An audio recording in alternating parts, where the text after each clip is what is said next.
দীর্ঘ ১১ বছরের বেশি সময় ধরে ভাত খান না বিএনপি কর্মী নিজামুদ্দিন। কারণ ২০১৪ সালে বিএনপির প্রতিষ্ঠাতা শহীদ রাষ্ট্রপতি জিয়াউর রহমানের শাহাদাত বার্ষিকীতে রান্না করা খাবার মাটিতে ফেলে নষ্ট করে দিয়েছিল আওয়ামী লীগের স্থানীয় নেতাকর্মীরা।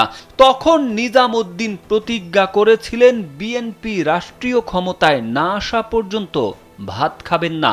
সেই প্রতিজ্ঞা রাখতে গিয়ে সম্প্রতি তিনি অসুস্থ হয়ে পড়েছেন। বুধবার বিএনপির ভারপ্রাপ্ত চেয়ারম্যান তারেক রহমানের নির্দেশনায় উন্নত চিকিৎসার জন্য ফরিদপুর মেডিকেল কলেজ হাসপাতাল থেকে তাকে রাজধানীর বাংলাদেশ মেডিকেল বিশ্ববিদ্যালয়ে আনা হয়। নিজামুদ্দিনের গ্রামের বাড়ি ঝিনাইদহের মহেশপুর উপজেলার বাঁশবাড়িয়া গ্রামে।